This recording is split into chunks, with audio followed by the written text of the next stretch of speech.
Hello, everyone. My name's Shane from the Evolution of Fatherhood. I'm celebrating 10 years of being a published poet. I wanted to celebrate that by having a conversation with you and tell you the backstory around the how the poetry book came about. And in some cases, you might find that the backstory is more more appealing than the story that's written. But who am I to judge? Okay, so anybody that's out there, just laugh it with me, because I know that one of my goals was not to be a published poet. However, it became a really predominant part of my life, and the story is so accentuated now because in our call this week on the Evolution of Fatherhood community call, we have Andrew Jobling, who has just run a I Am Author retreat in Bali, and Adam Wallace, who is a children's book writer who goes into schools and teaches children about book writing and children's stories. And I think that it's much appropriate to tell you my backstory before we get to the call tomorrow. So the Simple Book of Poems came about when my partner was pregnant, and the aunties, friends of the family and aunties came together and said, we want to do a blessing way for the new birth of the baby, but it's usually held on the full moon before the baby's born.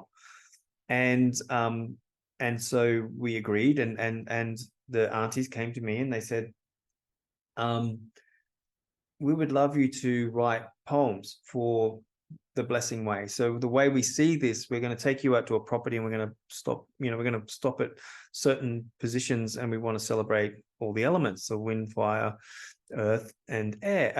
Wind, fire, earth, and water, right? So we're like, okay, so what do I need to do? Write some poems. So I remember the process of just getting to a point where I would just, okay, I'm going to write a poem about the air, and now I'm just going to get out of the way and see what comes out. So I just sit there and go, okay, right. What do I know about the air? What does it mean to me and the family? And then I just started, okay, now it's starting to rhyme and it's starting to come together, and these bits go together and it builds a narrative. And then there's this loop in the conversation, in the back loop where you start the poem, and then it finishes off with connecting back to the a point in the poem, a predominant point in the poem. And I was like, wow, that's pretty cool. So I did that with all the poems. I think I wrote 5 for that day, as well as, we planted this big tree and we had these ceremonies, and we stopped at, the lake, and we did the water ceremony. We stopped at the fireplace and we did the fire ceremony. We stopped at the big rocks where we did the earth ceremony. And then we went up the top of the hill where the wind was blowing, and we did the wind ceremony, right? And then we planted this big pecan tree on the property for the birth of our child. Other than that, when we were sitting around at the after, like an after get together, and we were sitting around, and everyone was bringing a bead, like a little bead, and they put the beads on the string, and they give to the husband, the father and the wife, to the mother and the wife and the husband, a necklace that symbolizes an element of each one of those people who came to the blessing way, right? So and then it was like, one of the aunties said, you should write a poetry book, Shane. Those poems are really good. And I'm like, okay, challenge accepted. So I just thought to myself, well, if they're getting a lot of value out of it, maybe somebody else might get a value out of it as well.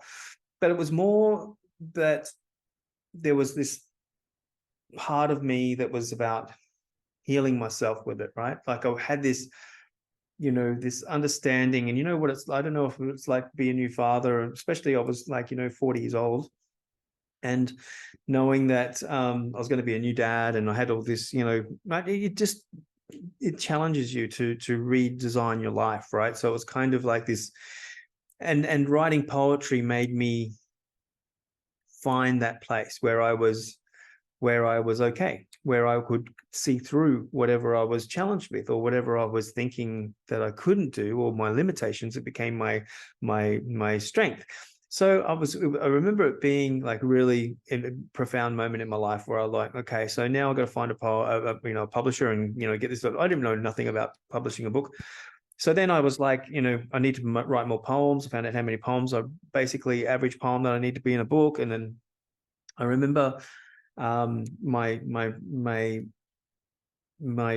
grandfather-in-law, or my partner's grandfather, passed away, and I only knew, like, I only met him 5 or 6 times, but each time I got a little story from him about his life, and he called me Smiley, and we had a bit of a connection. It was really, really cool. But the thing was that when he and I talked to his daughter, the grandmother, a lot as well. So I asked them, what do you need? What what do these stories all mean to you, and all that sort of thing. So I've got this background story. And then he passed away, and it was like, okay, I'm going to write him a poem. Like, this is what I can do. I know I've got this skill. Let me do this, and I'll write a poem. And then I wrote the poem, and I gave it to his daughter, who was looking after part of the funeral ceremony, and she just loved it so much, and she read it out at his funeral, like this beautiful poem for him. But it was kind of this whole process of set the intention. This is a poem called Grandfather. So I instead of having grandfather, it was grandfather. And then I wrote, and then I started writing, and I put it all together as a poem, and then I gave it to them. And I remember just going, I'm not doing this. I'm like a conduit to this information that wants to come through. And it was kind of like, this is really powerful stuff that I could do this, right? So then I started writing more and more poems, and I got to the point where I had enough poems. But that was another exercise in procrastination. If any other authors out there, knowing when enough is enough, when is the value, when have you done enough, written enough to make the book of value to everyone out there? It's an exercise in procrastination. So the day came, and I remember when I put down the book and I said, that's enough. I've written enough now, and we're going to publish. And then in my own naivety, one thing that I did regret was that I didn't get them to proofread the book. I said to them, this is all from me. And I know that, everyone out there's books are all proofwritten, and, the grammar and spelling is correct. But I'm me, and I want mine to be the way that I wrote it, right? So it's like a true purist. But it was hilarious, because now I look back and go, I wish I would have got that proofread. I wish I would have got that second or third eye over the video, over the poems, just to give them more context and understanding for more people, rather than just the people that know me, right? So that was one mistake that I made, but it's not a mistake, because it's exactly what it needed to be. So, but it was in my own judgment of that, right? So I remember I'd published the books, and I've published the book, and they asked me to go and do book signings and stuff, and I'm like, I'm not doing that. I'm not doing any publicity. I'm not doing any of that stuff. It's not about that for me. It's about just heart healing. It's about healing myself. And maybe somebody else can learn from that, or see it as an option for them if they want to go and, find some healing. They can, journal or write their own poems and heal themselves with it. And so I backed out of that one. But I remember I got like an $80 check in the mail, and I'm like, I got $80 for that. People have bought my book, right? And I still have that check. I'll never cash it. It's more of a symbol of what the book meant to me, and that there is more value than just me putting the book together. That was there. There was people that were willing to pay for it, and I remember I was up to my second book to be published, and I sent both of them, my published book and my second published book, to my mum. And she was very sick. She had stage 4 cancer. She was ready to, on her deathbed. And I remember I was in Bali, and I had to go, and my family said, you got to come home, your mum's really sick, and it might be the last time you get to see her. So I came. I remember walking into the room, and I just seen her light up. Her eyes lit up, and she went, "Oh, Shane, they're reading your book." And I looked across, and both the mum's best friends for a long time were sitting either side of her in a bed, and they were both reading my book. And one of them looked up at me, and she said, "I love the love button." And I knew that she'd read the book, because one of my poems is a love button, right? So it was like, it really made me, humble from the whole thing that's going on for me, but it actually was something that was going on for her. So this one book that turned into a book that these books that she was buried with. She wanted these books to go with her to her grave, which was, I thought was she was so proud of what I'd done. She was so proud that I think as a mum, she had a different way of connecting to the poems, right? Like that her heart was in them as well. Which was beautiful, right? It's poetry in itself. So that's what I found. It was like poetry making poetry, right? So that was lovely. And then, you know, and since then, like, you know, I've seen the poetry book turn up in these random libraries, and I'm like, oh, my book is here. And then I remember, like, like last year, my little niece, she was 8 years old, so maybe she was 8 or 9. And she messages me and she says, Uncle Shane, I'm doing a book reading at school, and I want to take your poetry book to school and read them to the students. Is it okay? And I said, sure, honey, that's great. That's really good that you're going to use the poetry books. And do you like poems yourself? And she said, I love poems, Uncle Shane. And then she goes, and then she sends me her poems all the time. And I always tell her how amazing her poems are. And it just goes to show, like, you know, that, you know, when we write our books, and I have this other poem called Your Life Is Not Your Own, right? So I'm saying in this poem that your life is not your own, that you write, you do stuff, you have a body of work, you have things that you do during your life, but they're not necessarily for you. They're not just for you. They're for anybody else that comes across it, right? So it's like, yes, your life is yours to command and take control of and do what you want to do as your purpose. But it's also the ramifications of the butterfly effect that comes from what you do. It changes people's lives, and you can't underestimate that. And I mean, I guess if you're doing something and you're being emotionally moved by it in a positive way, like it's a sweet sentiment, or it's a beautiful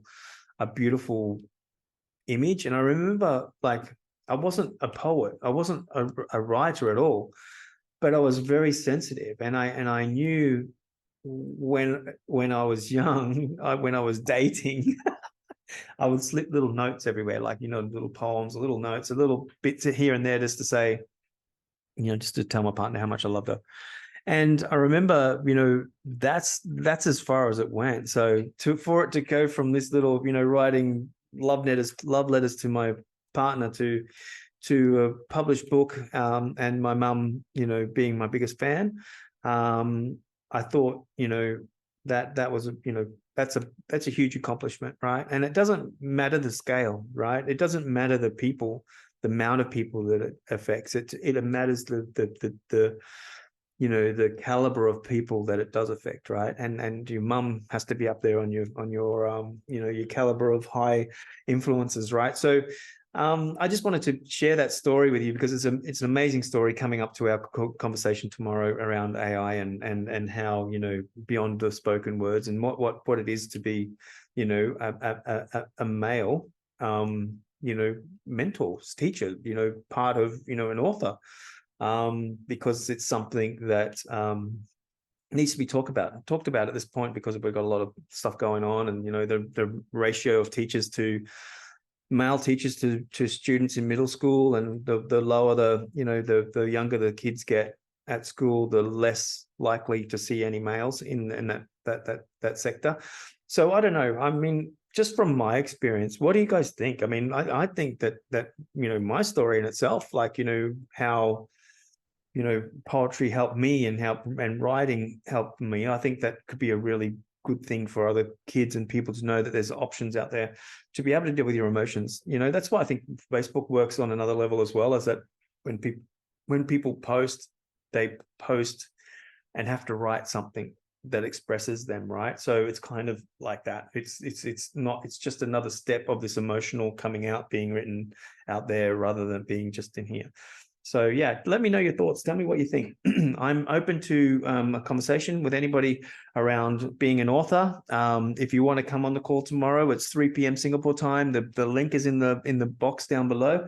And so if you want to join us, come along, and we'll talk everything about being an author, or prospective author or about poetry, whatever. But my guests will be on board, and they will be surely keeping me authentic. So I'm excited for tomorrow and our tomorrow's call. So if I don't see you beforehand, I will see you then. And good luck with everything that happens in your day today.